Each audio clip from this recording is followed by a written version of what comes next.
Bom, pessoal, hoje, 11 de maio de 2020, a União expediu o decreto 10.344, incluindo como atividades essenciais no decreto 10.212, academias de todas as modalidades de esporte, salões de beleza, barbearias, cabeleireiros, atividades industriais e de construção civil em geral.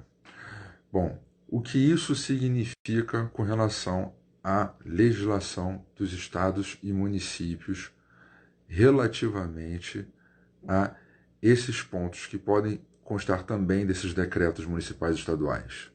Este decreto da União, todos os decretos estaduais e municipais que o contrariem, ou seja, que suspendem essas atividades previstas no decreto da União, todos eles estão revogados. A eficácia deles já foi para o beleléu, perderam vigor.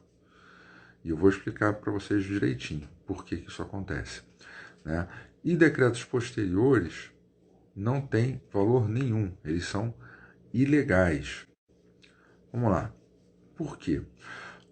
O decreto da União ele está regulamentando a Lei 13.979, que lá diz que cabe à União regulamentar as atividades essenciais. E, uma vez definida uma atividade como essencial, ela não pode ser limitada por estados ou municípios, senão estará invadindo uma competência da União. A constitucionalidade deste dispositivo da lei que diz que cabe à União regulamentar as atividades essenciais e o próprio decreto que regulamenta, eles já foram até questionados no STF e o STF já disse que sim, eles são constitucionais. Realmente cabe à União. Portanto, os estados e municípios eles têm atribuição para fazer as suas quarentenas e tudo mais? Tem, mas eles têm que respeitar o decreto da União. Então, se alguém fizer um decreto contrário a essa restrição a atividades essenciais, ele está fazendo um decreto ilegal que, como eu já expliquei, se for até o STF, ele cai. Entendeu? Se entrar na justiça, ele cai. Já me mandaram, inclusive, um decreto também de hoje, dia 11, do governo do estado do Rio de Janeiro, em que as academias estavam suspensas as atividades. Bom, aparentemente ele foi mais cedo, né? Se ele foi mais cedo, então ele foi revogado pelo decreto da União. Ele perdeu sua eficácia ali. Se ele saiu depois do decreto da União, ele na verdade seria ilegal, porque estaria violando a Lei 13.979, porque a atividade essencial não pode ser restringida por um decreto do Estado ou do município.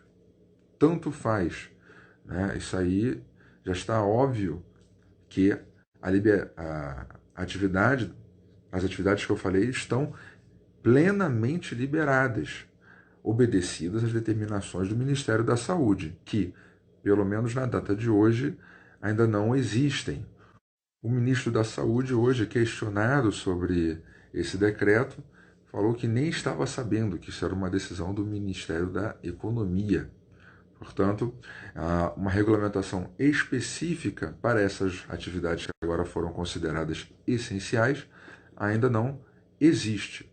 É óbvio que já há algumas diretrizes do próprio CREF, no caso do Rio de Janeiro, ou até por analogia com outras atividades que, bom, é bom que sejam seguidas, né, por questões de saúde pública mesmo. Mas, a princípio, por conta até do princípio da legalidade, uma vez liberada a atividade, ela está plenamente liberada, sem qualquer restrição.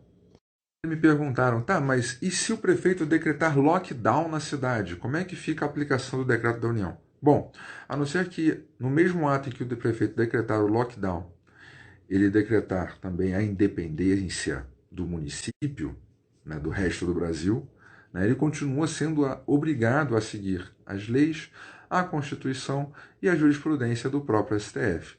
Então, na parte em que ele conflitar com o decreto da União, ele é ilegal, inconstitucional inaplicável. E como eu já expliquei, estão nos meus destaques aí nos stories, medidas como lockdown, isolamento social vertical, horizontal, né, e outros termos que não existem na legislação da União, eles são ilegais e inconstitucionais e violam também o Regulamento Sanitário Internacional da OMS. Portanto, não são aplicáveis. Vocês me perguntariam, tá, mas o que eu faço então se aparecer aqui alguém, um fiscal, um policial, sei lá.